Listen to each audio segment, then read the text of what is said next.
तो हम लोग बात कर रहे थे सांख्य योग की। और अर्जुन विषाद योग में तो अर्जुन ने अपना जो डिलेमा था वो कृष्ण से शेयर किया, विच is the seed of all ज्ञान एंड नॉलेज।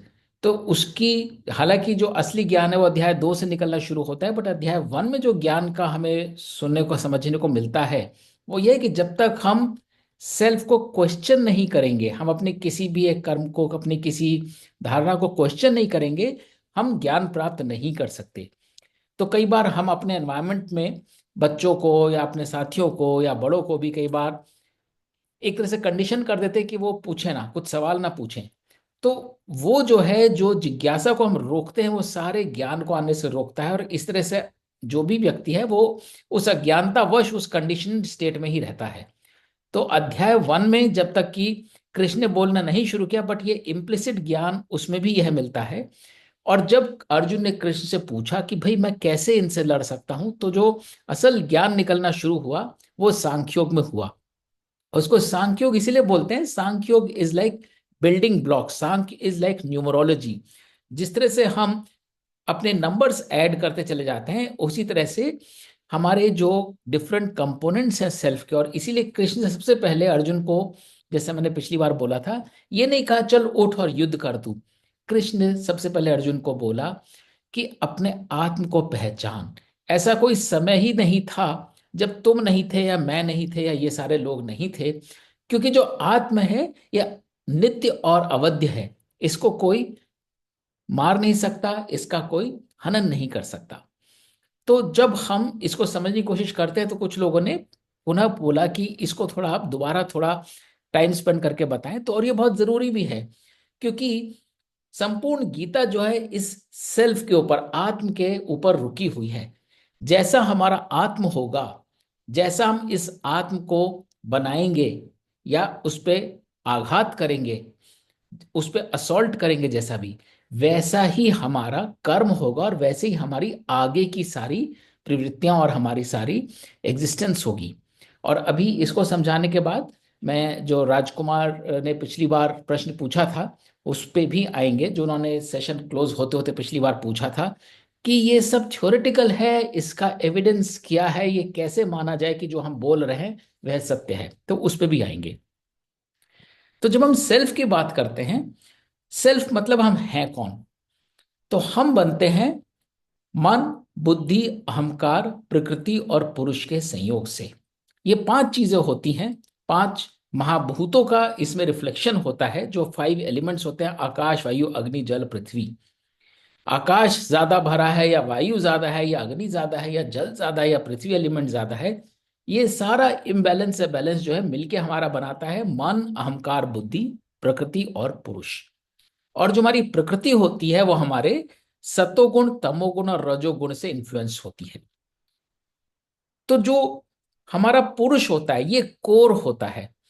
पुरुष क्या चीज होती है? Purush is nothing to do with gender, it is not about stri and purush. Purush is, जिसे हम समझें, सोर्स ऑफ पावर। जैसे बिजली हमारे घर में आती है तो ट्रांसफॉर्मर जो होता है वो लगा होता है, वो जो सोर्स होता है उसको स्टेप डाउन करके 14,000 वोल्ट की बिजली को 220 वोल्ट में डाल देता है या 110 वोल्ट में डाल देता है, जिससे कि सारे के सारे अप्लायंसेस चलते हैं। तो जो पुरुष है उस ट्रांसफॉर्मर का काम करता है। क्योंकि, और इसमें पार्टली आंसर छुपा है राजकुमार जी के प्रश्न का, कि ये सब कितना सत्य है। तो ईश्वर की सत्ता, वो हम बाद में आएंगे कि ईश्वर क्या होता है। कुछ ईश्वर किसी के लिए डीटी हो सकता है, कुछ देवता हो सकता है, कोई परमात्मा हो सकता है, कोई मिराकुलस एंटिटी हो सकती है, ऑल पावरफुल एंटिटी हो सकती है। उसको थोड़ी देर हम पार्क कर दें। यदि हम हर कोई यह माने कि एक पावर तो है जो सारे संसार को चला रही है, यदि वह पावर अनंत है, अनादि है, ऐसा नहीं वो पावर आज शुरू हुई है, क्योंकि अगर आज थी तो आज से पहले कल, मतलब यस्टरडे भी थी वो। और ऐसा नहीं कि वो पावर आज है तो कल खत्म हो जाएगी। तो if that power is always eternal, हम उसी का एक अंश हैं। और हम अंश क्यों हैं? क्योंकि हम प्रकृति के अधीन हैं। हम जितना अपने आप को प्रकृति के अधीन रखेंगे उतना हम उसका सबसेट रहेंगे। जितना हम प्रकृति के ऊपर उठते रहेंगे, ये हम आगे सीखेंगे, उतना हम उस पावर के जो टोटैलिटी है उसको कंज्यूम कर सकेंगे, उसका पूरा अर्थ में उसका रिफ्लेक्शन बन सकेंगे। तो जो पुरुष होता है, पुरुष उस समझिए ओरिजिनल पावर का अंश है, लेकिन वो अभी हमारी प्रकृति के अधीन है। तो जितने हमारे प्रकृति में सतगुण, रजोगुण, तमोगुण होते हैं, उन सब का रिफ्लेक्शन हमारे पुरुष पे पड़ता है। तो आगे पुरुषोत्तम योग में भी सीखेंगे और अन्य श्लोकों में भी आएगा। पुरुष बेसिकली एक ऐसा कैनवस है जिसपे हमारे सारे इमोशंस एच होते रहते हैं। हमने हर पल जो जो सोचा है, जैसी हमारी थॉट प्रोसेस रही है, वो हमारे ब्लूप्रिंट पे एच हो जाता है, उस पुरुष के ब्लूप्रिंट पे। और जब हम यह शरीर छोड़ते हैं तो हमारी स्मृति भी नहीं रहती, क्योंकि स्मृति भी हमारे माइंड का, थॉट्स का एक पार्ट रहता है। जब फिजिकलिटी रह ही नहीं जाती तो स्मृति, मेमोरी भी नहीं रह सकती। लेकिन उस मेमोरी, जिसको हमने बोला था स्थूल शरीर, सूक्ष्म शरीर और कारण शरीर, जो कारण शरीर होता है विच इज जेनेसिस, आप कैसा भी क्यों सोचते हैं, आपकी सोच कितनी प्योर है, वह पुरुष पे चली जाती है। इट्स लाइक जैसे छोटा सा डीएनए होता है फिजिकल वर्ल्ड में, और डीएनए से सारा शरीर बन जाता है। जैसा डीएनए होगा वैसा शरीर बन जाएगा।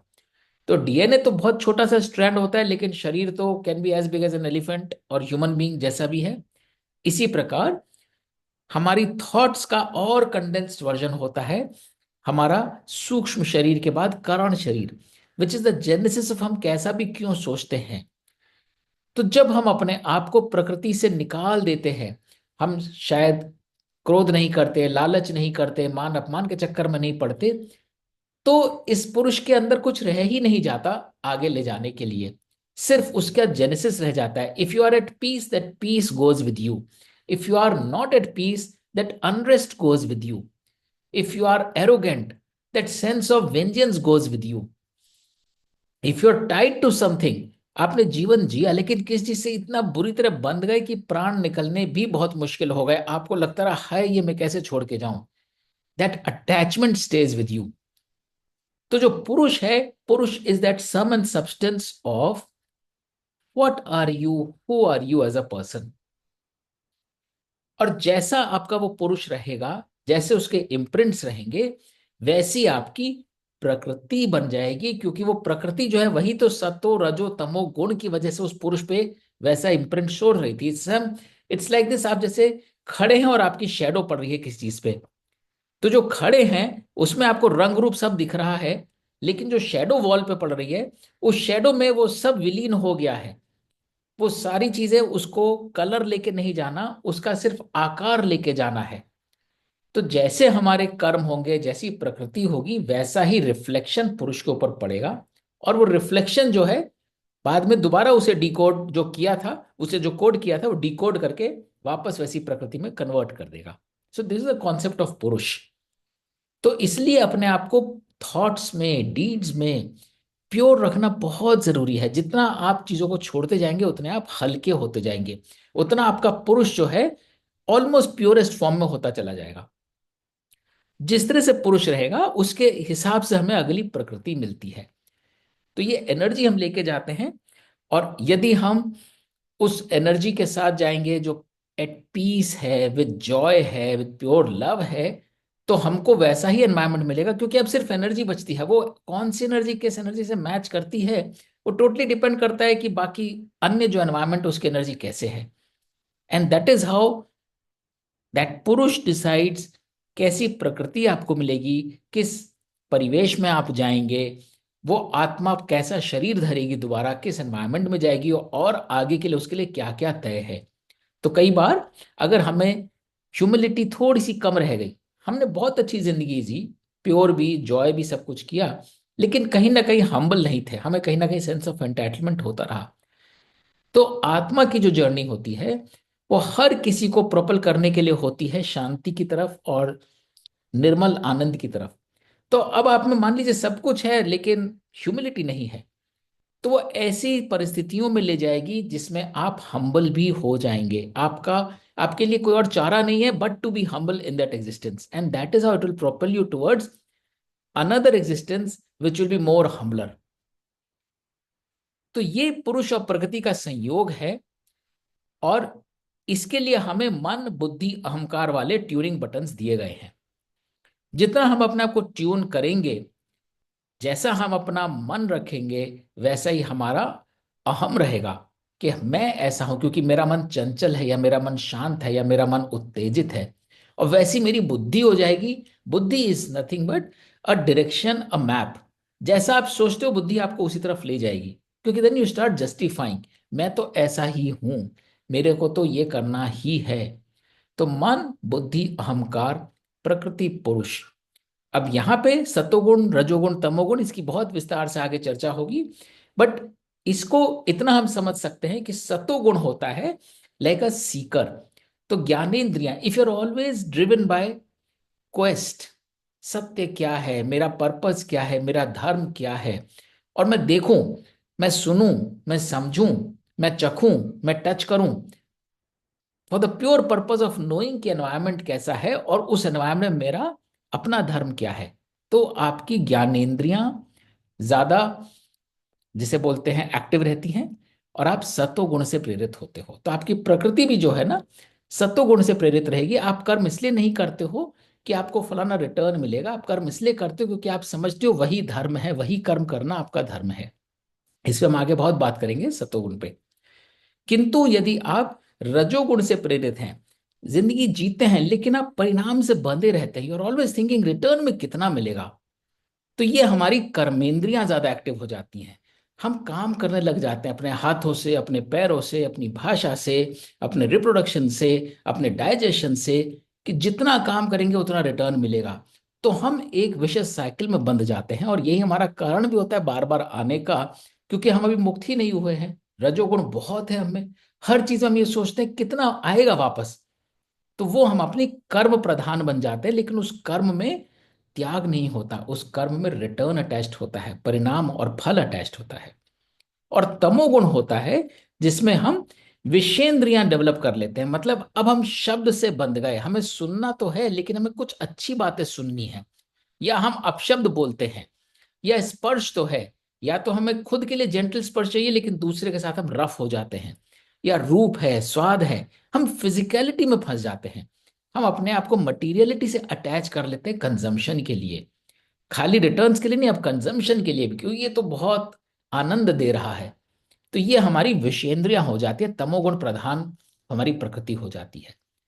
तो इनका, जैसे नंबर ब्लॉक का मैंने एग्जाम्पल दिया था, हर जो खजाना है या सूटकेस है उस पर नंबर लॉक लगा हुआ है, जो आपका नंबर लॉक है उस पर वो खुलता है। तो every person develops this code of his satoguna, rajoguna, tamoguna, which defines his prakriti. With all of that, ये आपका ओपनिंग बैलेंस होता है। आपको वो फाइन ट्यूनिंग के बटन्स मिले होते हैं जिनको आप ट्यून करके अपने मन को कंट्रोल में ला सकते हो, उसको एलिवेट कर सकते हो, अपने अहंकार को कम कर सकते हो कि ये मैं, अहंकार इज नॉट जस्ट घमंड, अहंकार is putting yourself in the centre. अहम, उसको हटा सकते हो कि नहीं, मैं सेंटर में नहीं हूं, ईश्वर है, वह पुरुष है सेंटर में, मैं सिर्फ एक निमित्त मात्र हूं। और फिर आपकी बुद्धि उसी तरह से आपको गाइड करती है, जिसकी वजह से आपकी प्रकृति चेंज हो सकती है, जिसकी वजह से आपका पुरुष इवॉल्व हो सकता है। So kind of longish recap, but hopefully we understand कि इस सब में पुरुष जो है वो हेल्पलेस है एक तरह से। पुरुष is only eight the receiving and, पुरुष सिर्फ लेता जा रहा है, हम जो कर रहे हैं उसका outcome, it's like a shadow. Shadow वैसी पड़ेगी जैसा हम आकार क्रिएट करेंगे, आकार वैसा होगा जैसा सत्वगुण, रजोगुण, तमोगुण होगा। So does that kind of put things in perspective, and then ये कई बार रेफरेंसेस इसके आगे आएंगे। बट इन सब को मिलके हमारा सेल्फ बनता है। और अब जैसा हमारा सेल्फ है वैसे हम दुनिया को देखते हैं। कहीं अपने आप को तुच्छ समझते हैं, कहीं अपने आप को सर्वोपरि समझते हैं, कहीं अपने आप को अहंकारी समझते हैं, कहीं अपने आप को दाता समझते हैं, और वो सेल्फ के हिसाब से हमारे कर्म होते चले जाते हैं। Any thoughts, any questions about आत्म?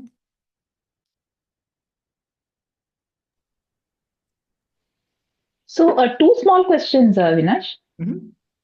एक तो between Prakriti and Purush, so it is मतलब there is a give and take all the time, is it? It's like a virtuous or vicious cycle, whatever. They build on each other. So how much can the Prakriti influence the Purush?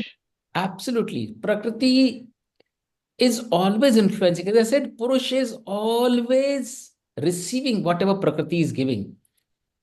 सो प्रकृति के साथ आपका कर्म attached है. It's like gear. जैसे आप कोई घड़ी देखते हैं, उसमें जैसे एक गियर घूमेगा उसके साथ दूसरा गियर अटैच्ड है. गियर छोटा बड़ा हो सकता है. तो इट्स लाइक एक बहुत बड़ा सा गियर है और एक छोटा सा गियर है. वो छोटा गियर 100 टाइम्स घूमेगा तो बड़ा गियर एक टिक बोलेगा. तो पुरुष इज लाइक दैट. आपने 100 बार घूमा प्रकृति का गियर जो है, तो पुरुष पे एक टिक बन गया. And that is what the पुरुष केम आउट ऑफ दैट. कि तुम 100 बार कैसे घूमे, what was the thought behind it, which thought did you repeat and therefore etched stronger, which thought did you come out of and therefore that thought was erased from the purush. So पुरुष पर से erase कुछ नहीं होता. पुरुष is like a blockchain. एक बार जो सोच लिया, इम्यूटेबल, अनइरेजेबल, इनडेलेबल रहता है इंप्रेशन. लेकिन कौन से इंप्रेशन ज्यादा हैं, वो ज्यादा फिर बेसिकली एडवर्टाइजमेंट हो जाता है आपकी एनर्जी का, और उससे आप बाकी एनर्जीज मैच करती हैं. तो purush is always at the receiving end. Imagine you are a big wall and there is a light source and your prakriti is the akar and therefore the shadow is the purush. So पुरुष जो है हर समय वो receive करता रहता है जो प्रकृति कर्म करवाती रहती है और सोचती रहती है. और ठीक है. और एट द एंड, क्योंकि फिजिकलिटी नहीं रहती तो वो शैडो रह जाती है, वो आकार नहीं रह जाता, क्योंकि वो फिजिकलिटी तो नष्ट हो जाती है.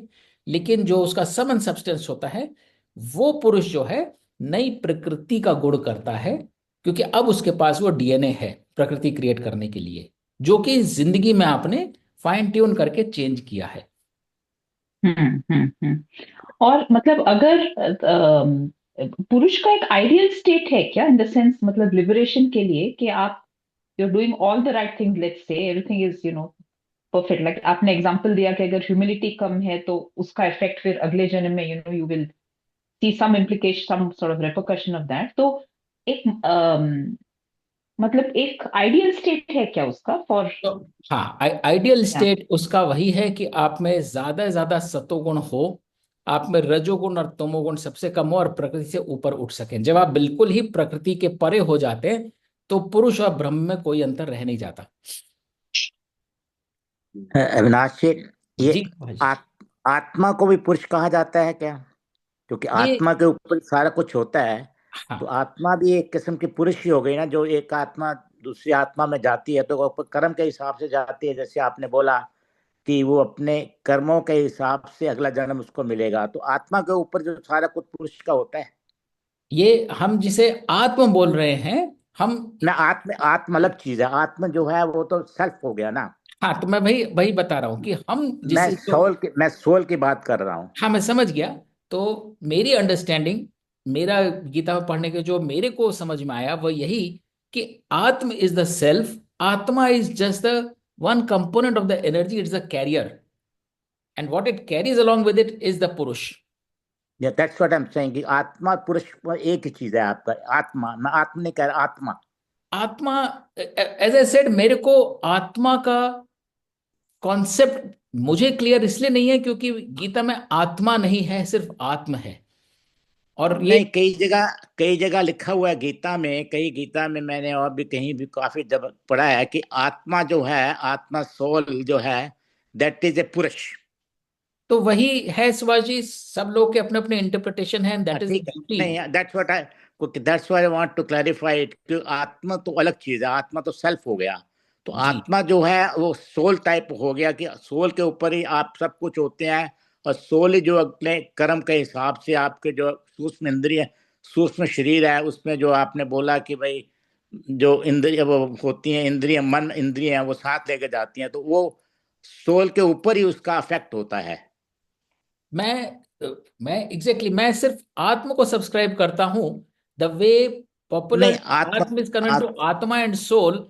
मेरे हाँ, लिए सोल नाम की एंटिटी नहीं है गीता में. मेरे लिए आत्म की ही एंटिटी है गीता में. ओके.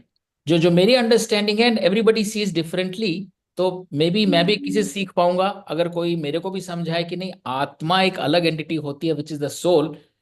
क्योंकि गीता में पर से सोल की बात नहीं की गई है, आत्म की बात की गई है. इसलिए मैं सिर्फ आत्म को ही सेंटर करके उसी लेंस से देखता हूं कि आत्म कैसा है आपका, तो आपके आगे की एग्जिस्टेंसेस कैसी होंगी, या पिछली कैसी रही थी, तो आपका आत्मा आज कैसे बना हुआ है। नहीं, आत्मा तो अनादि है, उसको कोई काट नहीं सकता, जला नहीं सकता। आगे आएगा, जैसे जैसे आप आगे चलेंगे वो सब आप बताएंगे। वो तो आया ना, आत्मा तो वो अभी आया हाँ। इसी में, पर उसमें भी आत्म का ही वर्णन है, आत्म का ही रेफरेंस है, आत्मा का चलो रेफरेंस। आगे जैसे जैसे जाएंगे आप, 15वें अध्याय में सोल का भी आएगा कि आत्मा के बारे में भी लिखा होगा। तो जैसे जैसे आगे आप बढ़ेंगे तो और क्लैरिटी आती जाएगी पुरुष के बारे में। क्योंकि मैं सोल जो है, आत्मा जो है, उसको पुरुष भी, पुरुष के सारे जो आत्मा में जाते हैं, आत्मा जो उसके ऊपर होती है, तो आत्मा के ऊपर सब इफेक्ट करता है। तो आत्मा ही अगले जन्म में जो आपको लेके जाती है कि कर्मों के हिसाब से कौन सा जन्म आपको मिल रहा है। वो बिल्कुल सही आप कह रहे हैं। अब कुछ लोग उसको आत्मा और सोल बोल सकते हैं, मैं हाँ। पर्सनली उसको रिलेट नहीं करता आत्मा और सोल को। मेरी जो रेजोनेंस है वो आत्म के साथ है। But yes, if somebody is able to explain why a soul exists indifferent to atma, that would be my learning. तो क्या आत्मा और आत्म की बात जो हो रही है वो दोनों क्या एक ही हैं? जी जी, मेरा अर्थ यह है कि जिसे लोग आत्मा बोलते हैं वो आत्म को ही हाँ। समझ के बोलते हैं, ट्रांसलेट करके, और जैसा लोगों ने बोलना शुरू किया लोग उसी तरह से आत्मा बोलने लगते हैं। जो मेरी अच्छा। अंडरस्टैंडिंग है वह आत्म की है, विच इज जिसे लोग आत्मा बोलते हैं। बट आत्मा को मैंने जितना समझा है, अपने जितना सीखा है, लोगों से सुना है, वो सोल और लाइफ फोर्स से ही सुना है कि atma is the life force, where as atman goes beyond life force as a understanding and concept. Atma carries the blueprint of all that you have been and all that you can be. That to me is okay. more powerful and more rich definition of the self than just the life force. Life force क्या है, उसको characterize नहीं करता, life force simply says life force ऐसा है, whereas आत्म to तो me, self और आत्म दोनों एक हैं?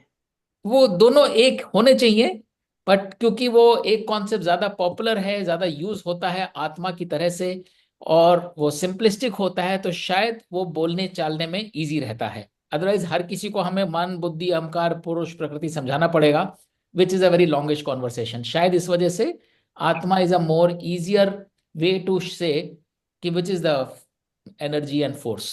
नहीं, गीता में कई जगह आत्मा भी लिखा हुआ है और कई जगह आत्मा भी लिखा हुआ है। आत्मा इज मीन सोल एक्चुअली।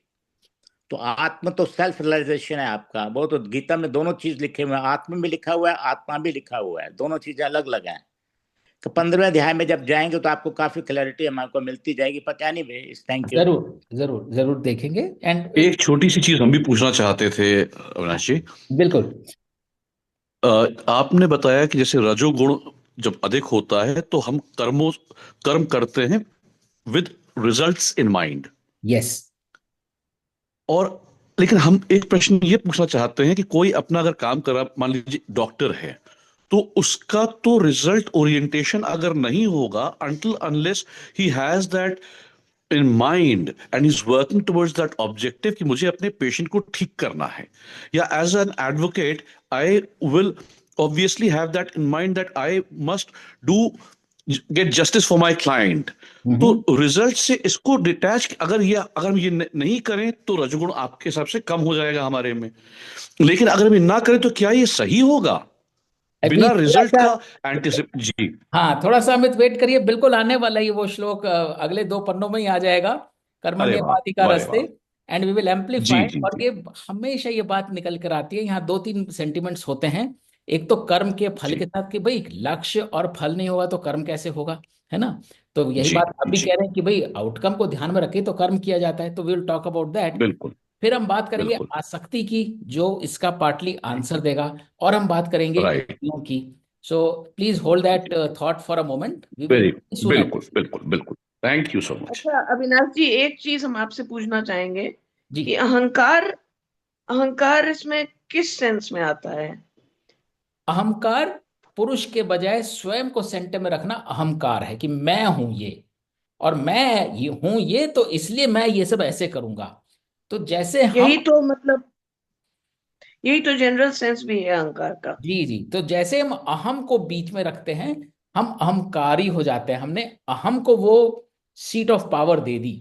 वेरेज अहम को हाँ हाँ। बिल्कुल पेरिफेरी पे रखना है, कि aham ठीक है, is ठीक है, just a channel to deliver what the purush and prakriti have in destiny for us, kind of thing. Correct, ठीक है। ठीक है। राजकुमार अविनाश, है क्या यहाँ पे? हाँ, कोई और कुछ बोल रहे हैं? अविनाश, हाँ जी। Avinash, can you hear me? Yes yes yes, I can. Actually आपने कहा था ना कि कभी कभी हम लोग अपने आप को सर्वोपरि समझते हैं, कभी कभी हम लोग अपने आप को डिफरेंट समझते हैं। तो हम तो एक ही है, वी आर द सेम, हमारा आत्मा तो एक ही है। तो how is it that we have different feelings at different times? Is it because of the circumstances और where we are put in? Because हम तो एक ही है, हम जो भी है तो वही है।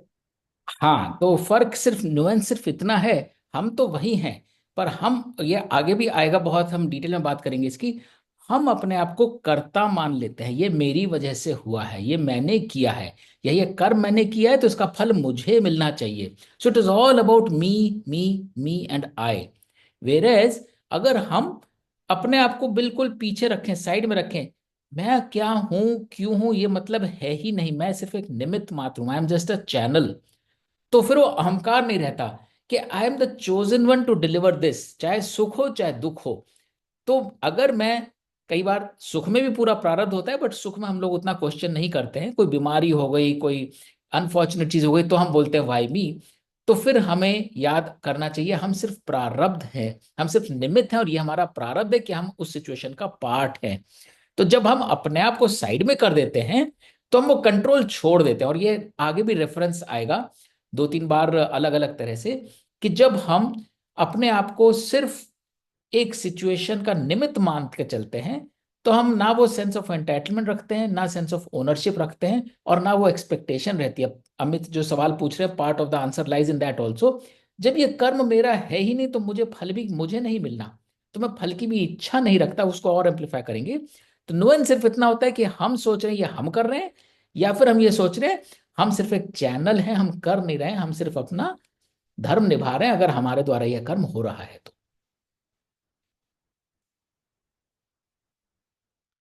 Does it kind of answer?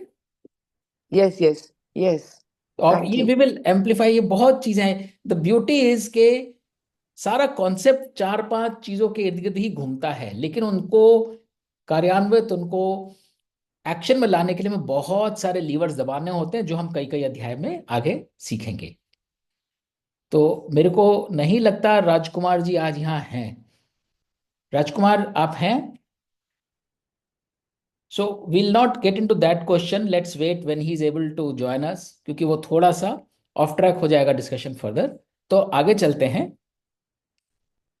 कल पिछले सेशन में हमने बात करी थी कि कृष्ण ने अर्जुन को बोला कि भाई ऐसा तो कोई समय था ही नहीं जब मैं और तुम यह नहीं थे, और तुम अपना धर्म निभाओ, अपना कर्म करो, और अपना ये पौरुष को मत त्यागो।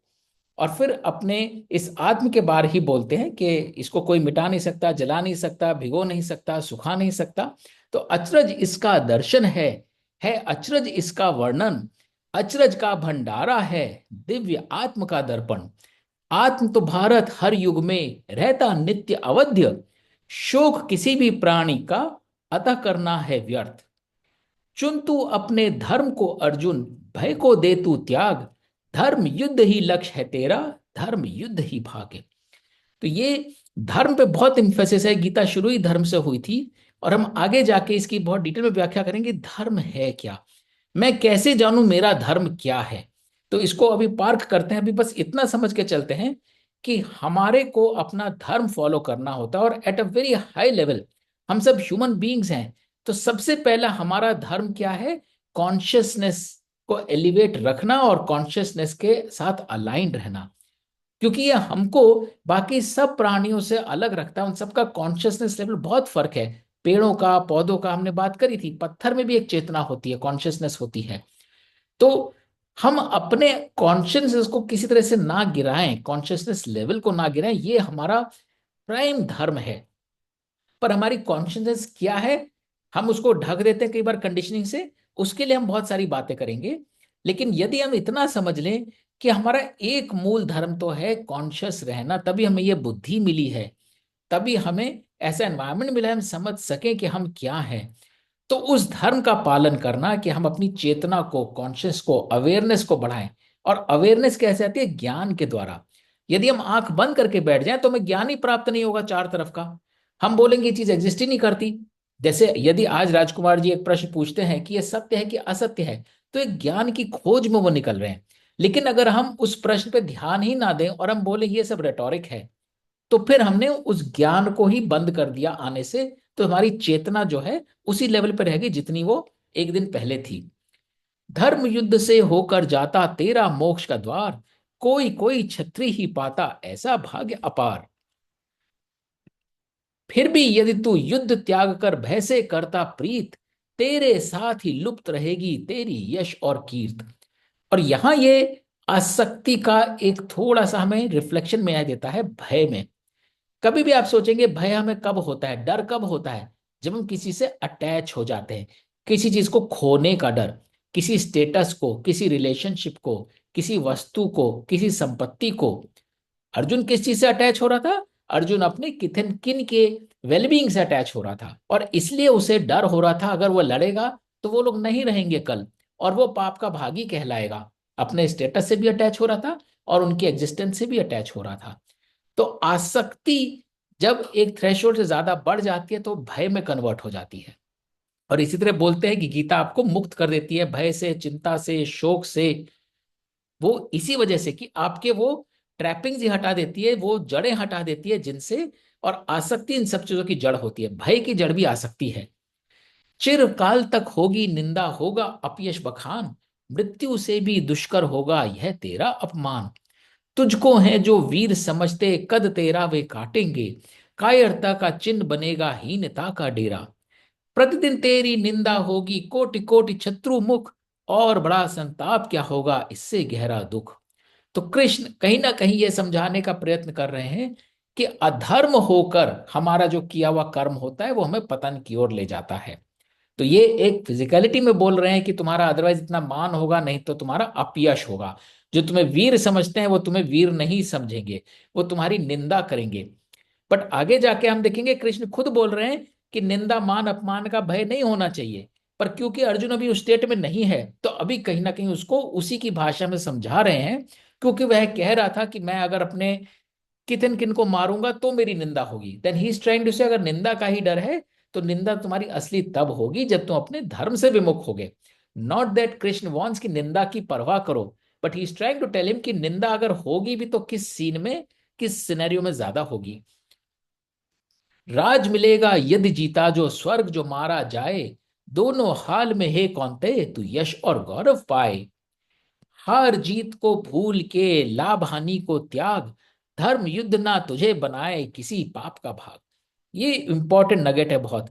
धर्म युद्ध ना तुझे बनाए किसी पाप का भाग। पाप क्या होता है? पाप हमारे अंदर का ब्लॉक होता है, एक गिल्ट होता है। जब हम कुछ एक कर्म करते हैं बट एक फांसी रह जाती है, ये सही नहीं किया मैंने, that was not the right thing to do, that is paap and that weighs on you. वो आपके पुरुष पे छप जाता है। अगर आपने कुछ ऐसा कार्य किया जो आपको लगता है बाद में कि नहीं नहीं दिस इज नॉट यू, ये आपने अपनी प्रकृति के अगेंस्ट जाके किया, सरकमस्टांसेस के अगेंस्ट जाके किया, जो आपसे एक्सपेक्टेड नहीं था।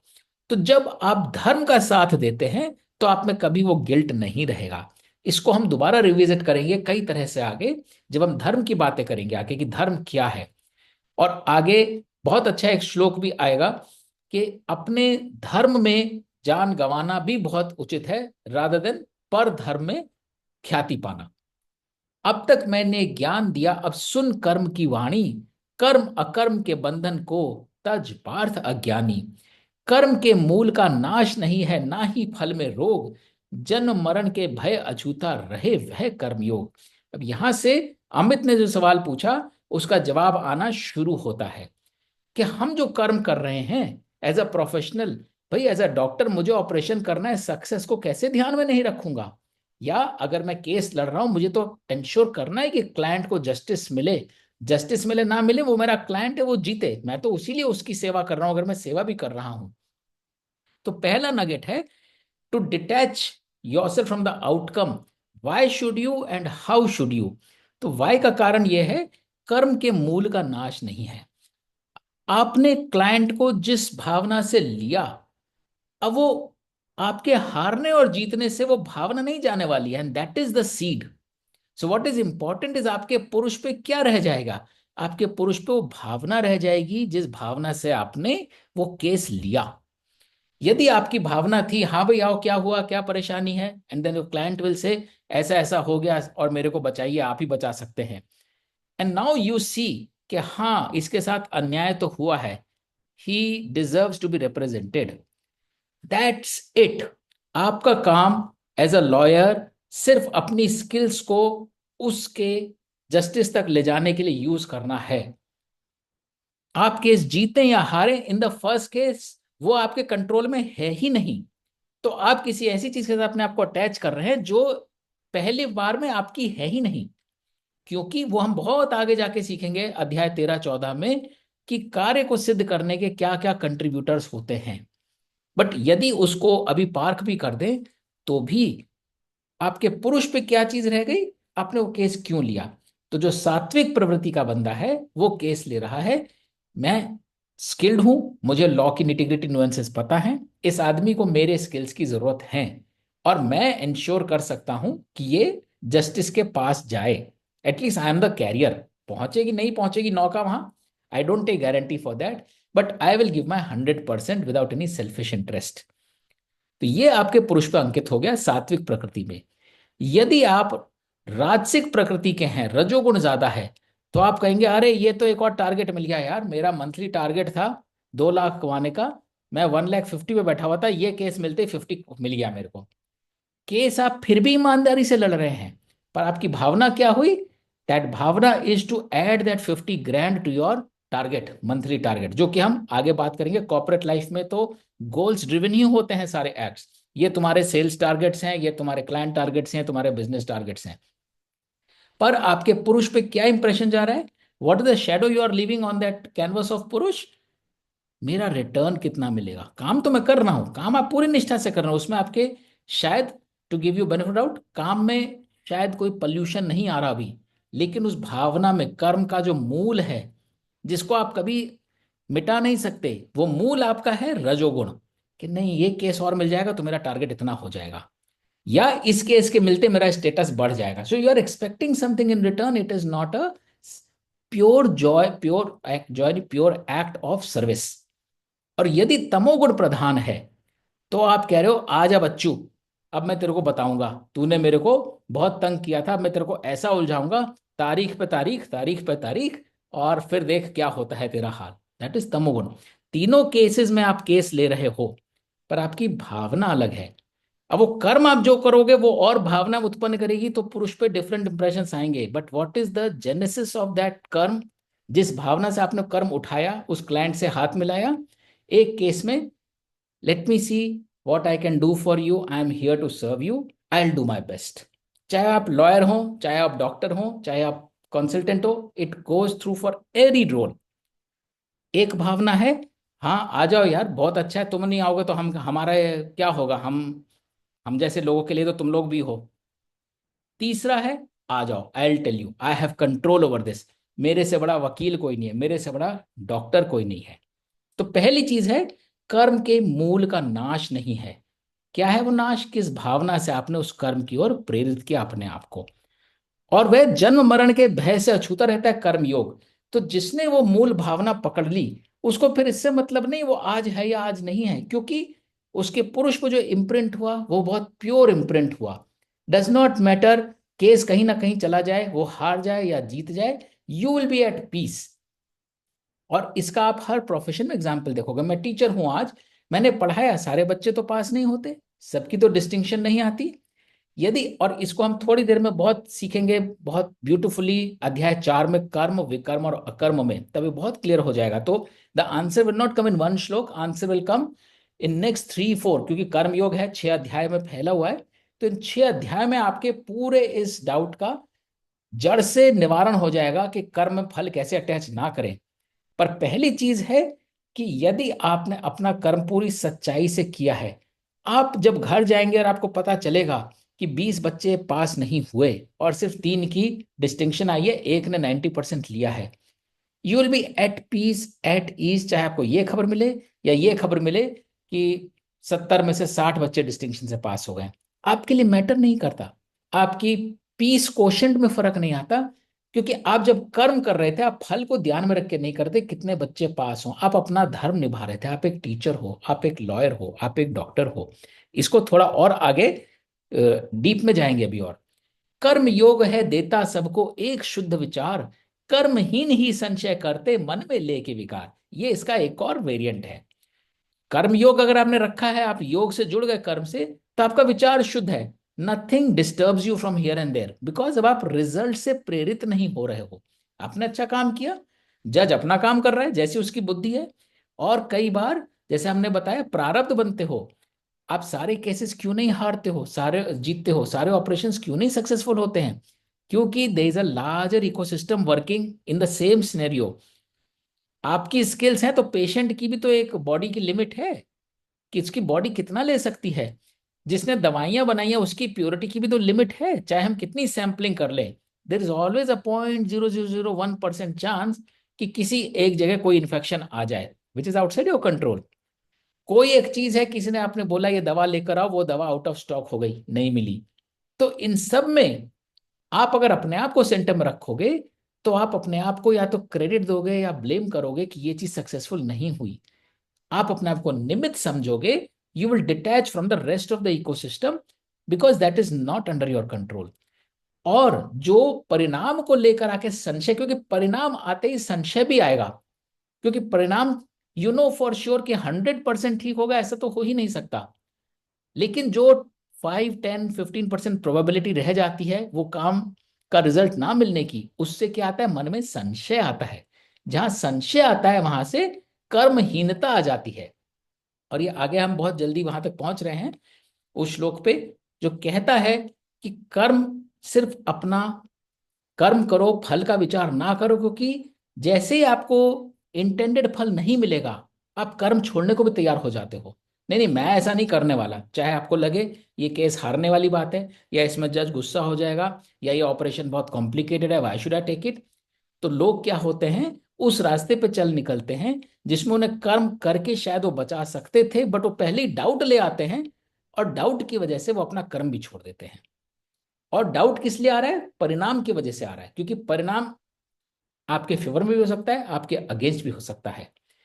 कर्म है जिनका मात्र भोगना, लक्ष्य स्वर्ग को पाना, वे ऐसी ही वाणी बोले जिससे जी ललचाना। तो ये हम तामसिक प्रवृत्ति की बात कर रहे हैं जिसका कर्म है सिर्फ भोगने के लिए, या राजसिक प्रवृत्ति स्वर्ग को पाना मतलब आउटकम, ये सब रिटर्न में मिलेगा, या फिर मैं ये भोगूंगा। वो ऐसी बातें बोलते हैं जिससे जी ललचाए, वो कर्म बहुत अट्रैक्टिव लगे। जैसे कई पैरेलल ड्रॉ करें तो जहां पे रेफरेंस आता है 72 हूरें मिलेंगी, तो कहीं ना कहीं उन्हें एक कर्म की तरफ प्रेरित किया जाता है, शोइंग सम कैरेट। जी को खुश करती वे बातें हर कोई अपनाए, अज्ञानी अक्षम और दुर्बल किंतु वे कहलाएं। तो यदि आप अपने कर्म को त्याग और प्योरिटी के बजाय, क्योंकि वो आपके जी को खुश कर रहा है इस वजह से आप कर रहे हो। कोई बोले साहब इस केस में बहुत पैसा है, ये बहुत ही प्रेस्टिजियस केस है, ये ऑपरेशन जो है ये आपको amongst the best surgeons in the world establish कर देगा, ये सारी बातें आपके they work on your ego. तो अज्ञानी अक्षम और दुर्बल प्रवृत्तियां डेवलप होती हैं जब हम रिजल्ट से बंध जाते हैं, क्योंकि हमारे को एक बॉडी मिली है, एक माइंड मिला है कर्म करने के लिए, रिजल्ट के लिए नहीं मिला। हम सिर्फ एक चैनल हैं। अब सोचिए, मान लीजिए हवाई जहाज है, इट्स ओनली अ चैनल, उसको कौन चलाता है? पायलट चलाता है। अगर हवाई जहाज की अपनी बुद्धि डेवलप हो जाए तो कहीं का कहीं ले जाएगा। और कई बार हमने देखा भी है ऐसे, वो मैक्स 787 कुछ एक्सीडेंट्स हुए भी थे। Pilot is trying to control but machine is overriding the control of the pilot and वो प्लेन क्रैश हो जाता है। क्यों?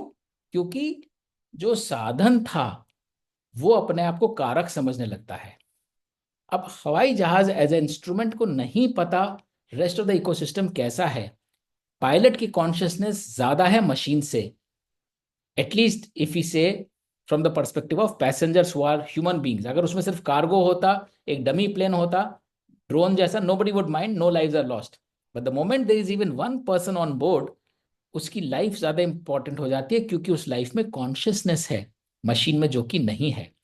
तो यहां हम अज्ञानी, अक्षम, दुर्बल इसलिए नहीं कह रहे कि हम किसी को जज कर रहे हैं, बट वो उसकी कॉन्शियसनेस वहीं तक रहनी चाहिए कि मैं सिर्फ एक चैनल हूं, मैं अपने आप को करता धरता ना मानूं। लेकिन जैसे ही मैं अपनी कुछ ऐसी बातों से ललच जाता हूं, कहीं परिणाम की बात आती है, ऐसी विस्मित वाणी देती ब्रह्म ब्रह्म आभास, बुद्धि हरती भोग विलासी आसक्ति का वास।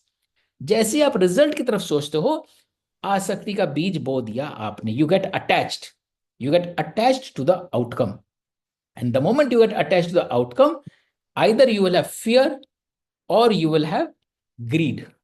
या तो ये होगा तो और मिले, या अगर ये नहीं होगा तो अरे भाई फिर क्या होगा।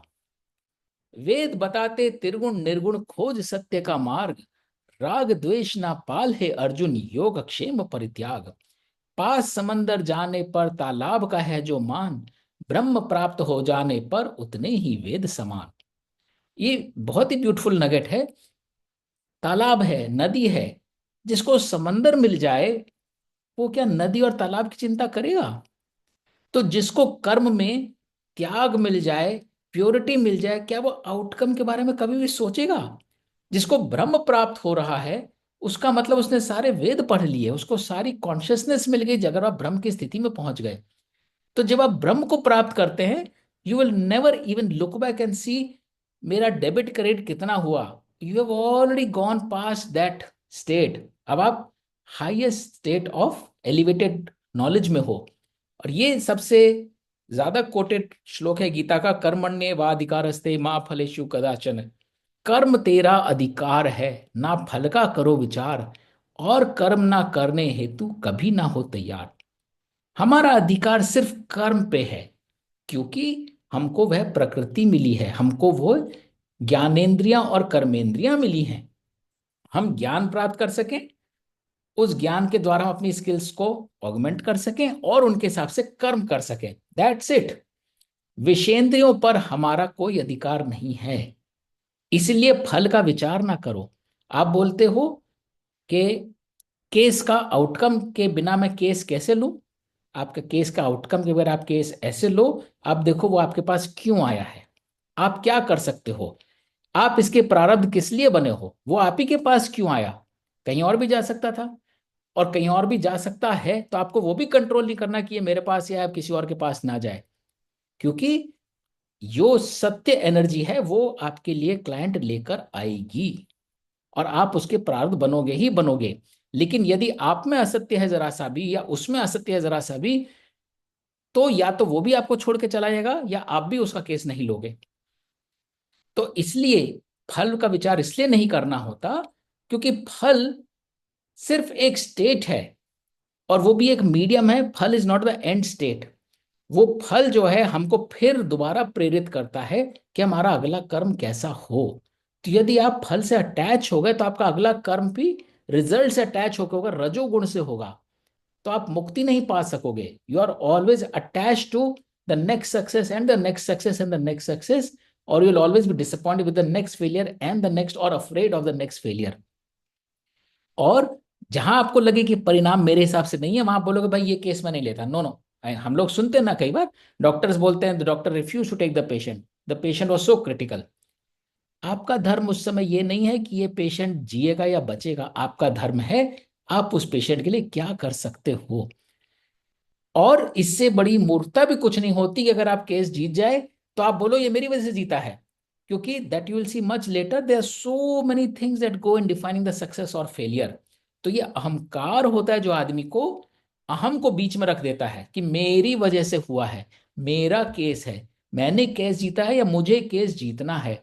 अरे भाई तुम होते कौन हो केस जीतने हारने वाले? तुम सिर्फ वो होते हो जो कर्म करने वाले।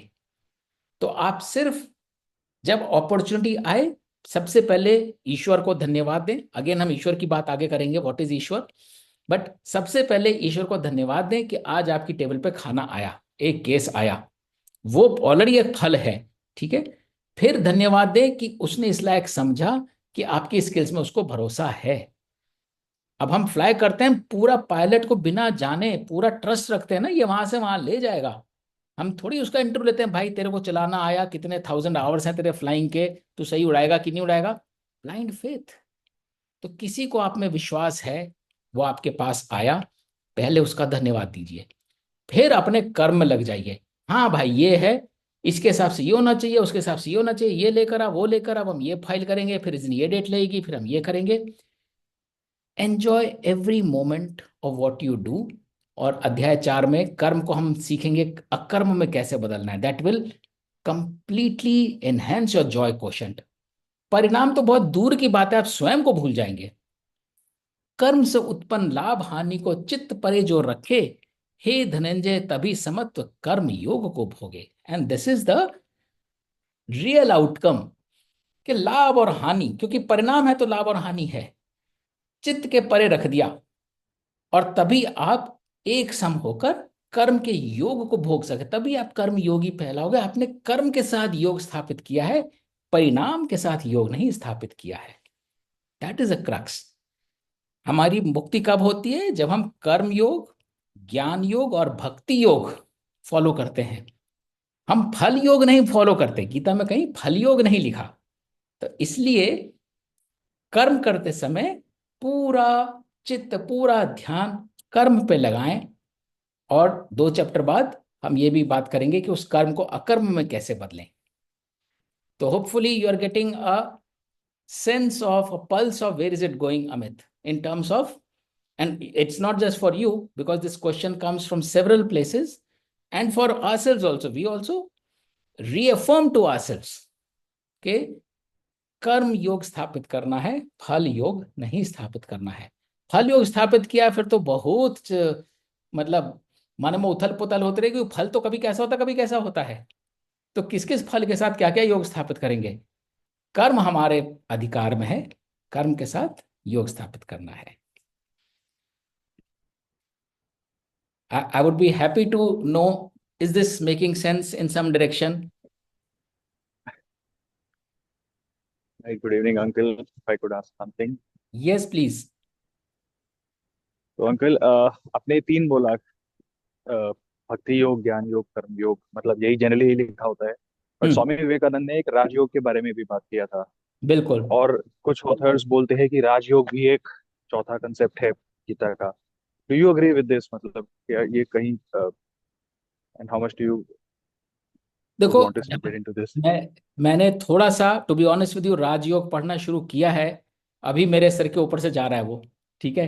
तो I am not at all in a position to comment on it कि वो कैसे टाई इन होता है।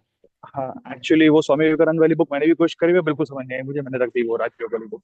सो होपफुली उसका मेंशन आता है। हाँ जी। हाँ, so hopefully we'll be at it, and as and when we collectively gain something, we can more than happy to exchange our notes.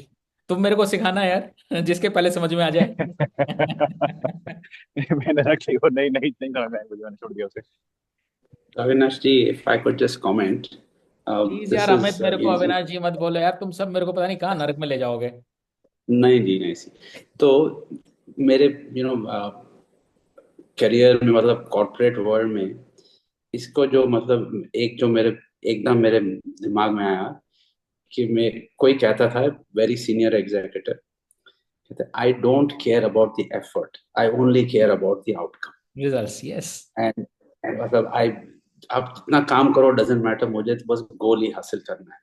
तो जो आपने बताया कि आपका जो माइंडसेट था, कि जब आपने वो काम लिया, आप उसमें आपका क्या माइंडसेट था, कि अगर आपका फोकस कि ठीक है मैं ये काम कर दूंगा, अगर वो रहा तो ठीक है, लेकिन अगर आप आउटकम पे फिक्सेट हो गए तो फिर आपका मतलब पूरा द होल माइंडसेट चेंजेस। पर कॉर्पोरेट वर्ल्ड में ये करना बहुत मुश्किल है। I agree, and I have been, and several of us, not just me, several of us have been in several conflicting situations because of the persona, personality, and the preferences that we carry to our workplaces, and karma yoga being one of them. Having said that, there is always another method जिसे हम बोलते हैं प्रारब्ध, to rationalize that. वो प्रारब्ध बन के आया है ऐसा व्यक्ति मेरी जिंदगी में जो सिर्फ रजोगुण से प्रभावित है, और शायद उसने कभी गीता पढ़ी नहीं है, शायद उसको जरूरत भी नहीं है। ही इज वेरी हैप्पी अपने डॉलर छापने से and living a comfortable lifestyle, and उसको तरक्की चाहिए।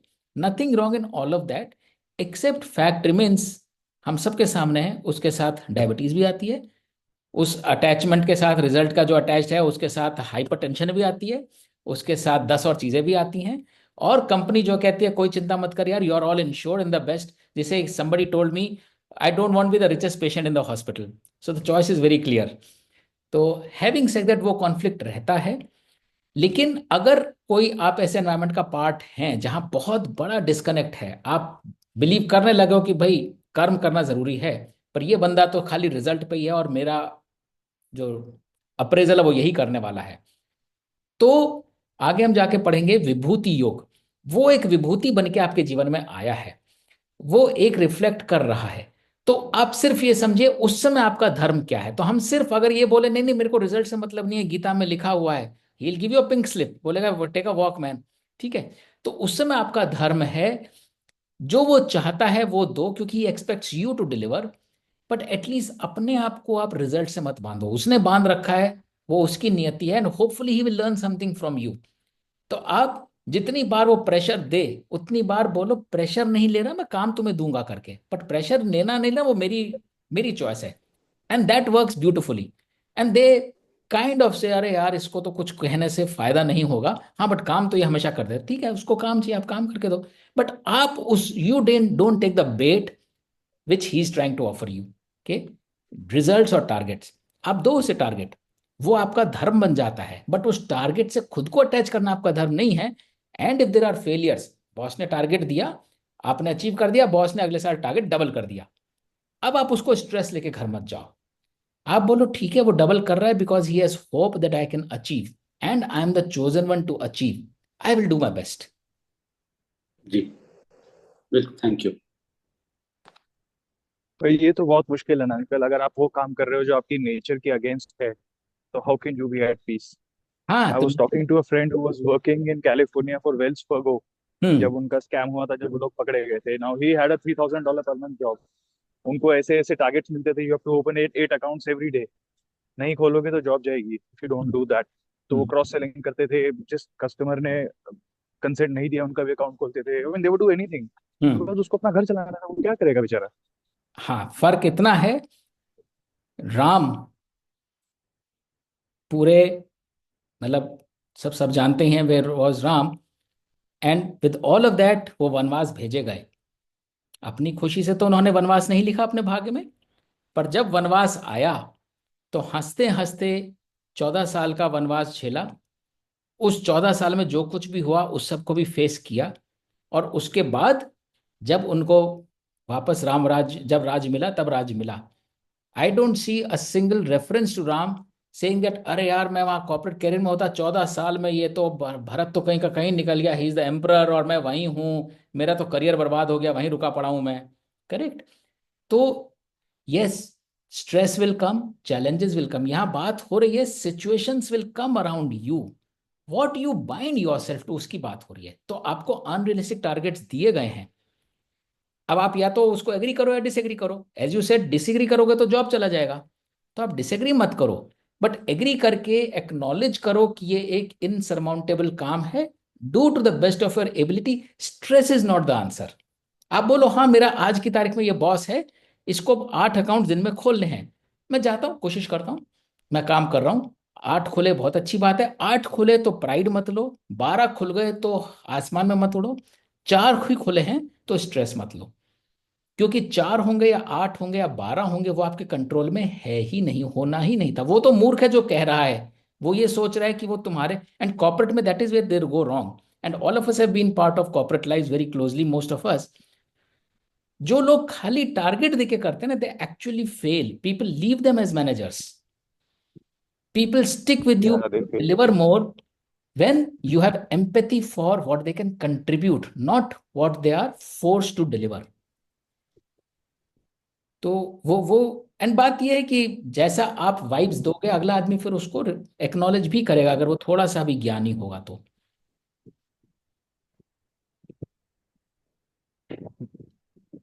What I'll do is I will close the recording now and I'll hang on for some more time and we'll continue. This is going to get definitely more and more interesting and also बहुत clear कर देता है जो अमित ने सवाल पूछा और जो हम सब कभी ना कभी जो भी गीता शुरू से पढ़ना शुरू करते हैं, ये सारे सवाल बिल्कुल नेचुरल होते हैं। अध्याय 6 के एंड तक बहुत क्लियर हो जाएगा वो एक मूल डाउट के आसक्ति कैसे पार करें और फल के परिणाम से अपने आप को कैसे अटैच ना करें। तो आज जुड़ने के लिए सबका बहुत बहुत धन्यवाद। ओम तत्सत। अगले हफ्ते फिर मिलेंगे।